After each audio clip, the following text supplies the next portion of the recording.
Because I want to speak to that for a second. First, Okay. quickly introduce Jodianne Beckford. Yes, Jodianne, Wagwan. Hey. Hi, pull Oh, up. hello. Whoa, what are you saying? How are you doing? How are you I'm good. doing? I'm good. I'm actually so tired. I don't know why, but I'm I can good. imagine. I see you. I see with the foliage in the background. You have the foliage. The Wow. plants, yeah. Plant I This have a basket. nice whole welcome. like I have like a whole plant room. Oh, Whoa. Yeah, yes. I love Well, plants. welcome to Thank Quarantakes. you. Can you introduce yourself? You do bear things, so I the IG is popping. Don't front. The IG is really, really hot. Yo, you're so dumb. so, like, Thank who are you. you? Thank What do you. you do? Like, what's Okay, popping? so my name is Jodianne Beckford, whole government name, Davi. and I am a commercial lifestyle photographer. I have a podcast called The E Project. The E stands Okay. for Epiphany. And I also run a page called Noir Girls Plant, where I just share my love for plants and how you can heal through plants. Sick. Dope. That's Like sick. Dope. Dope. mentally, Dope. emotionally, all those things. Yeah.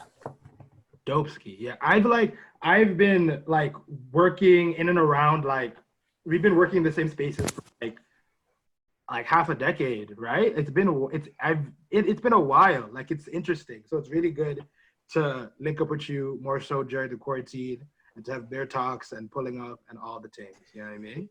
So I'm glad that you came here to just like bless the pod a little bit and we could talk about um we're getting into the comparison culture because we kind of started talking about like the whole the quarantine the productivity conversation. We're talking about the Oh, that, yeah. productivity, like whether someone should be productive, whether someone shouldn't be, and then we got into comparison culture.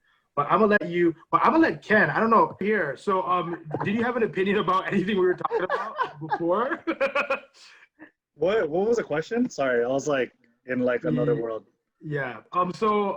We were talking about the conversation around productivity if productivity during the quarantine. So should people be productive or should they take the time to chill? Like that's been a big debate for the past couple of weeks. Like people have been like, I'm to produce. Others are like, don't tell me what to do. I want to chill. Like, fine. So like, what's Um, your opinion on that?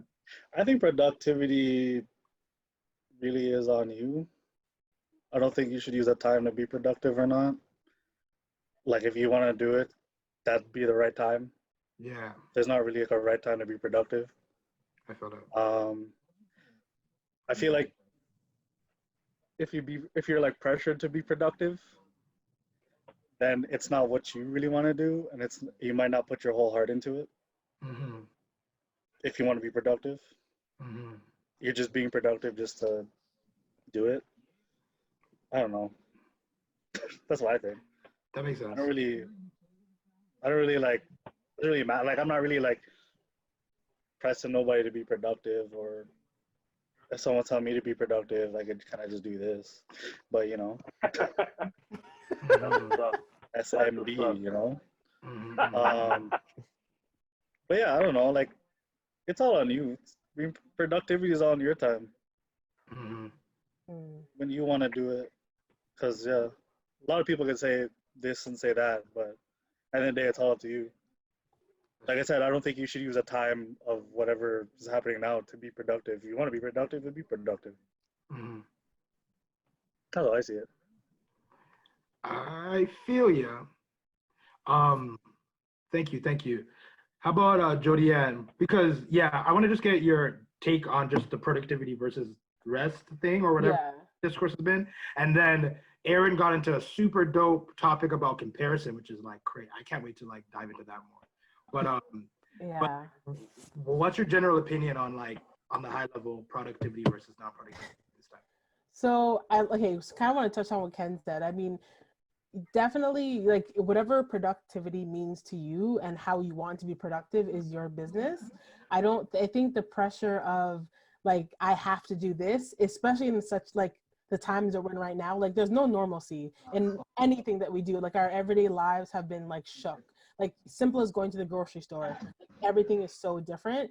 Right. So I understand like the concept of like, okay, you should be productive, because then it does give you a sense of normalcy because you have like a routine, especially if you are working from home. But at the same time, you like, if you're not able to do that, you shouldn't force yourself to, because like at the end of the day, I think right now is the perfect time to work on your mental health, like especially if you already deal with things like depression and anxiety. That is just going to be like an added pressure, and just it's going to make things more heightened. So I think, again, like to simplify it, I feel like whatever productivity is means to you, do that. If productivity to you means getting up in the morning and maybe meditating, brushing your teeth, or whatever, like having that type or some sort of pattern or routine, that's being productive. It doesn't mean, say I'm a photographer, so because I don't edit photos every day or like upload on my Instagram does not mean I'm not being productive. It just, you have to decide what productivity means to you and do that. So yeah, that's kind of what I have to say about it. I really like that. That's important. I think productivity is important in general, because the reality is the economy is changing, the world is changing, no one cares about you. Figure out how you're gonna survive. You know what I mean? Like that's like, I work in career development, and like the very sad truth is that productivity makes the world go round, and the world is changing. So if you figure out where you stand in the world as it's changing, you'll be screwed in a little bit. And so there is a reality of like the need to be productive in general, or to figure out, or to maybe like rest, but figure out what productivity looks like for you is very important. I think figuring out what it looks like for you is very important. Like I like your take a lot, because it's like not everyone is productive the same way. It could be you meditating, it could be you healing yourself, it could be you working on your mental health, because that could be just as important as like you trying to find another job, because maybe when work comes back and you didn't work on your mental health, you should have did that work when you had the time. So I feel like I think productivity is important. How you engage it is really the caveat that we need to be like focusing on.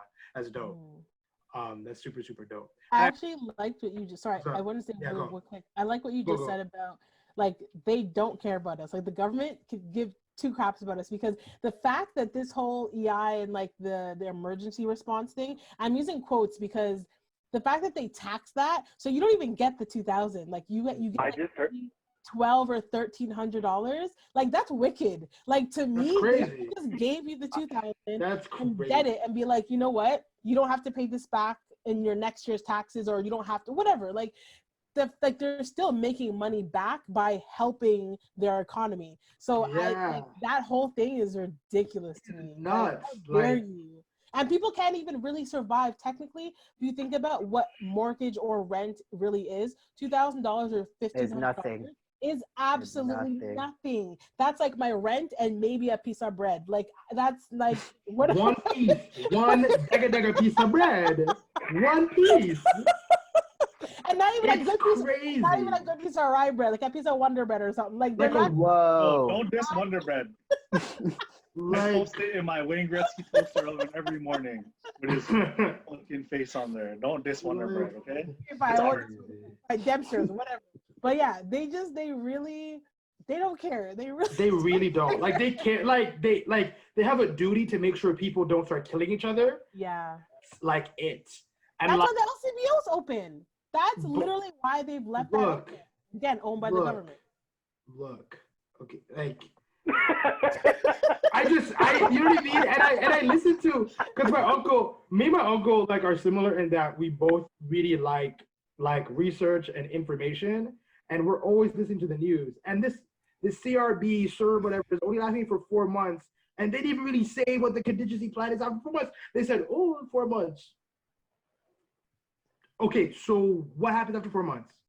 Nothing? People just kind of like, is there any other measures that you're gonna have in place? Like, you know what I mean? Like I can't. So as much as it's funny how we came here, but I feel like as someone that works in like employment and looks at the economy often and in careers, it's like, look, yeah, take our guan. And so it's just one of those things Any- Anyways, back to what Aaron was saying about comparison. So, Aaron, you were talking about comparison culture. Can you bring us back there, or does anyone have anything else to say based on what we just talked about before we go to Aaron? Or are we good? All right, cool. You're Aaron. Can you bring us to the comparison culture conversation? Well, we were just like saying that it's like with this whole topic of like, should I be productive or not? I think it's like I myself have been like so engulfed in social media, like going on my phone, like it has doubled over the weeks, right? Oh, And I'm Yeah. so used to like just scrolling and then seeing somebody doing something and then like looking at myself as like, am I doing something right with myself, right? It's like that whole comparison culture has happened since the birth of social media, right? Like we're looking at kids and like this generation of like our younger like teens that are like have a high percentage of being like like depression. Like they're the ones that are like affected by this the most because they look at all these celebs, they look at all these kids, like anybody that's like a social media influencer, and it's like I want to be that, but I can't be that, right? Yeah. And like going with like the whole pressures of all of this, like as I was saying before, it's like in the dance industry, it's like everyone's like reposting choreographers IG classes, and it's like getting that praise from their friends. It's like, yeah, great job on doing something during this quarantine. And then I'm looking at it, I'm like, well, I don't want to dance. I'm like, Yeah. it's not a time for me to like dance. I guess it's a Yeah. time for me to like self-discover and self-reevaluate myself. It's not about me like just getting all this information and then regurgitating it back. But Right. but yeah, going back to us, it's like everyone teach their own. But I'm like, yeah, it's like that's like such a big thing. Like when you were saying about Dante's post, right? It's like everyone is still comparing themselves, like trying to be like, am I like the best person? How can I be the most popular? How can I be the most famous? How can I reach that clout? Like everyone's still trying to do that kind of stupid stuff. But I'm like, Mhm. it's kind of weird. You would expect like the world to like reflect, but there's still trends being set in during a time of quarantine, which is kind of weird. You know, it's like, but yeah, it's like, yeah, that's my take on like comparison stuff. It's like, I feel like, yeah, it's just, I hate it. I don't really like it. I'm like, bun it. Like, you do you, I do me. You know, like you do you, boo boo. But like, I don't need to get like somebody's like validation and praise in order to know I'm doing something great. Like, Right. ooh, but yeah, yeah, that right there, that yeah. right there.